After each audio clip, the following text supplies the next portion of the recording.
students, I hope you all are doing well. Let's start with our first chapter, crop production. Crop production इस session में, आज का जो हमारा session है, इसमें हम पढ़ने वाले हैं कि what are crops and what are the different methods of crop production. Firstly we will start with what are crops. Crops क्या है? क्रॉप्स हमारे वो प्लांट्स हैं जो कि हम लार्ज स्केल पे किसी पर्टिकुलर प्लेस पे फूड के लिए ग्रो कराते हैं. That means crops are the plants that grow in large scale for food. That means food के लिए हम किसी भी large scale में बड़ी quantity में जो crops grow कराते हैं या फिर जो plants grow कराते हैं वो हमारे क्या कहलाते हैं? Crops कहलाते हैं. Crops हमारे different अलग अलग टाइप की crops है, जैसे कि हमारी wheat, rice, tea, coffee. Many more plants are there, crops are there that are used for the food purposes, जिन्हें हम कमर्शियल लेवल पे सेल भी करते हैं, प्रॉफिट भी गेन करते हैं, डिफरेंट चीजों में उन्हें हम यूटिलाइज करते हैं. ठीक है. Then we move to the classification of crops. Crops को सीजन के बेसिस पर कि किस सीजन में कौन सी क्रॉप्स हमारी ग्रो हो रही है, उस बेसिस पर 3 कैटेगरीज में डिवाइड किया गया है. 3 कैटेगरीज हमारी कौन सी है? आप लोग पहले भी पढ़ते आए हो ये चीज. बेसिक क्रॉप को हम 3 टाइप में डिवाइड करते हैं कि खारिफ क्रॉप्स है हमारी, रैबी क्रॉप्स है, एंड देन हमारी कौन सी? ज़ैद क्रॉप्स है. खारिफ क्रॉप्स कौन सी है? Kharif crops are the crops that are grown in the period of June to July. जून जुलाई के पीरियड में जिन क्रॉप्स को ग्रो कराया जाता है वो हमारी कौन सी कहलाती है? खारिफ क्रॉप्स कहलाती हैं. देन इन क्रॉप का जो हार्वेस्ट किया जाता है वो हमारा सितंबर अक्टूबर के पीरियड में किया जाता है. Examples of this crops are soybean, cotton, etc. Many more. Next, rabi crops. Rabi crops are the crops that are grown at the period of September and October. सितंबर अक्टूबर के पीरियड में जिन क्रॉप्स को grow कराया जाता है वो crops हमारी कहलाती हैं rabi crops, and these crops are harvest at the period of March and April. इन क्रॉप्स को मार्च और अप्रैल के पीरियड में क्या किया जाता है? हार्वेस्ट किया जाता है. हार्वेस्ट का मतलब है इनको कट करना, फील्ड से अलग करना, ताकि हम उन्हें सेल कर सके, उन्हें यूटिलाइज कर सके.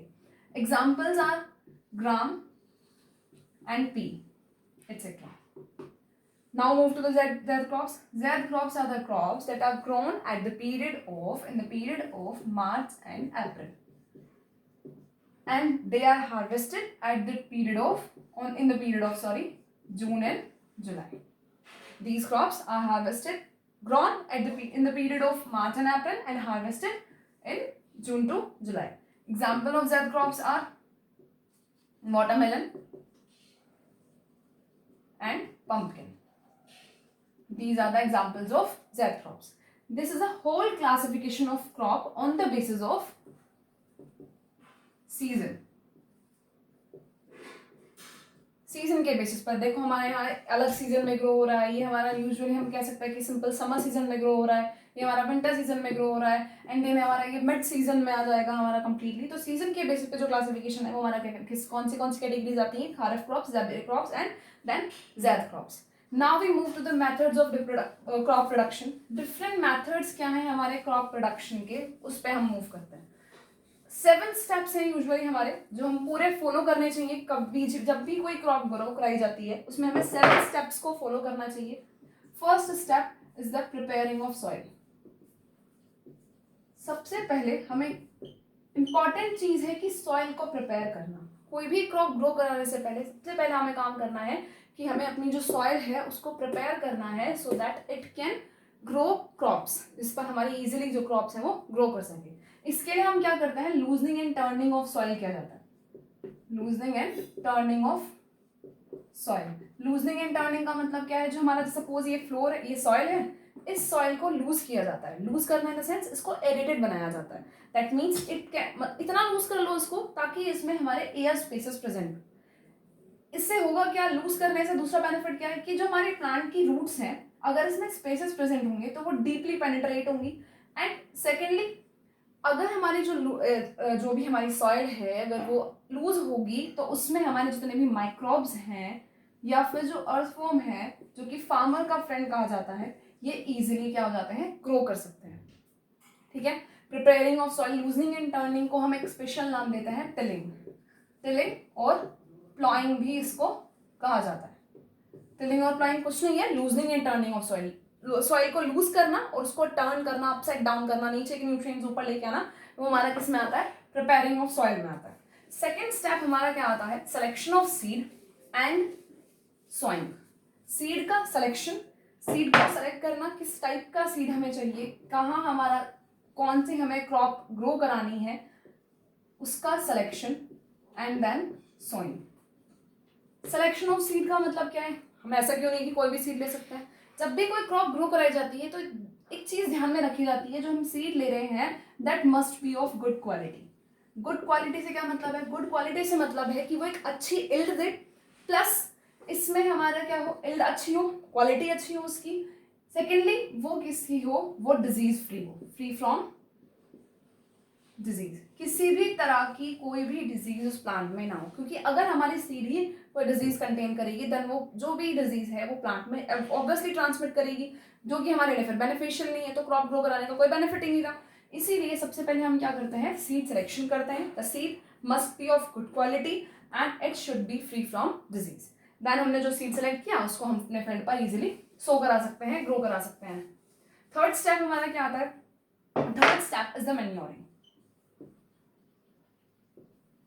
व्हाट इज मैन्योरिंग, मैन्योरिंग का मतलब क्या है, मैन्योरिंग का मतलब है हमारे उसको प्लांट्स को या फिर क्रॉप को ग्रो करने के लिए सबसे इंपॉर्टेंट चीज क्या चाहिए, हमें पता है वाटर चाहिए, सॉइल चाहिए, एयर चाहिए। थर्डली 3 चीजें हो गई। फोर्थ हमारा क्या चाहिए, न्यूट्रिएंट्स की भी रिक्वायर्ड होती है। A crop requires nutrients to grow. वो न्यूट्रिएंट्स कहाँ से मिलते हैं क्रॉप को, सॉइल से मिलते हैं। लेकिन हम जैसे अपने आप आज एक क्रॉप ग्रो कराई, हमने सपोज खारिफ क्रॉप ग्रो कराई, सितंबर अक्टूबर में उसको हार्वेस्ट कर लिया, तो वो जो क्रॉप ग्रो कराई उसने सॉइल से न्यूट्रिएंट्स सक किए होंगे। अब अगर मैं नेक्स्ट क्रॉप ग्रो करा रही हूँ that there is a chance कि हमारी जो सॉइल है वो न्यूट्रिएंट्स में डेफिशिएंट हो, तो उसको किस तरीके से मेंटेन किया जाता है, कैसे सॉइल के न्यूट्रिएंट्स को रिप्लेनिश किया जाता है, कैसे मेंटेन किया जाता है, वो हमारा किस में आता है, मैन्योरिंग में आता है। 2 मेथड्स हैं हमारे, एक मेथड हमारा क्या है, natural method, and second method है हमारा use of manures and fertilisers.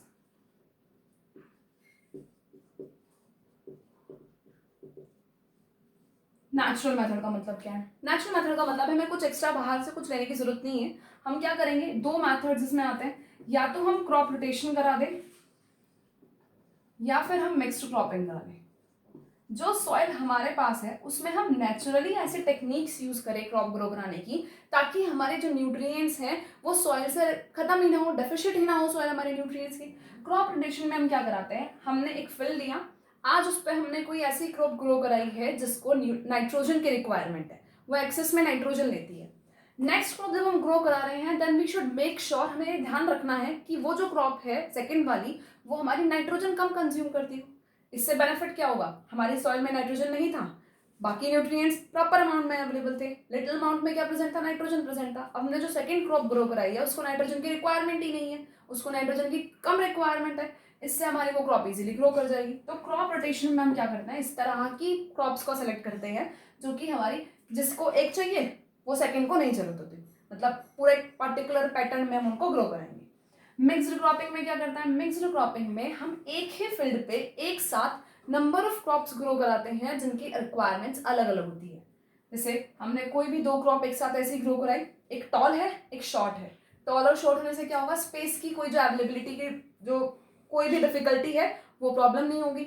Secondly जो एक क्रॉप हमारी कैसी है, सपोज उसको सनलाइट कम चाहिए, दूसरे वाले को सनलाइट ज्यादा चाहिए, तो दोनों को साथ में ग्रो करा दो तो वो इजिली ग्रो हो जाएंगे। थर्डली न्यूट्रिएंट्स की कोई डेफिशिएंसी नहीं होगी, न्यूट्रिएंट्स भी मेंटेन रहेंगे। तो ये 2 हमारे नेचुरल मेथड्स हैं जिनसे हम क्या कर सकते हैं, मैन्योरिंग कर सकते हैं। Next we move to the use of fertilisers and manures. Manures and fertilisers क्या है, मैन्योर्स एंड फर्टिलाइजर्स हम बाहर से जो चीजें ऐड करते हैं सॉइल में ताकि वो उसके न्यूट्रिएंट्स क्या हो सके, रिप्लेनिश हो सके, सॉइल में न्यूट्रिएंट्स ऐड हो सके, वो हमारे क्या है, manures and fertilisers. Manures are the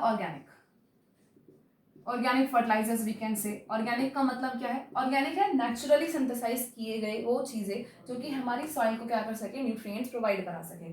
जैसे 7th में आप लोगों ने पढ़ा था कंपोस्ट पिट्स बनाते हैं, कंपोस्ट प्रिपेयर किया जाता है, उस कंपोस्ट को फिर हम एज अ मैन्योर यूज करते हैं, वही चीज है हमारा मैन्योर। क्या है, मैन्योर ऑर्गेनिकली सिंथेसाइज्ड फर्टिलाइजर्स हैं जो कि नेचुरली बनाए जाते हैं, नेचुरल प्रोडक्ट से बनाए जाते हैं, जैसे कि वेजिटेबल पील्स से, हमारे घर से जो वेस्ट जाता है उससे बनाए जाते हैं, काउडंग स्लरी से भी बनाया जाता है, डिफरेंट अलग अलग मेथड्स से क्या बनाए जाते हैं, manures.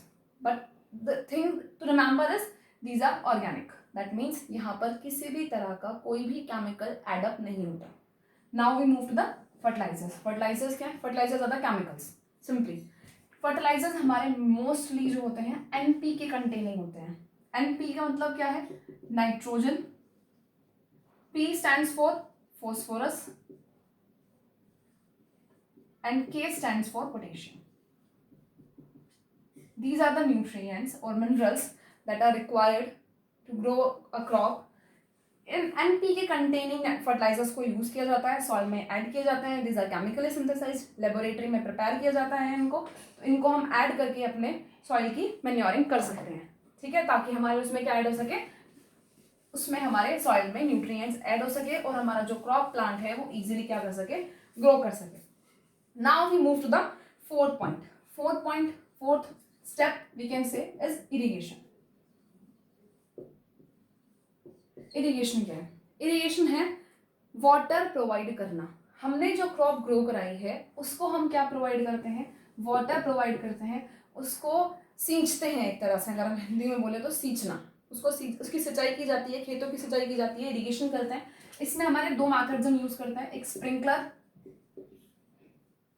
And second one is हमारा drop irrigation, sorry drip irrigation.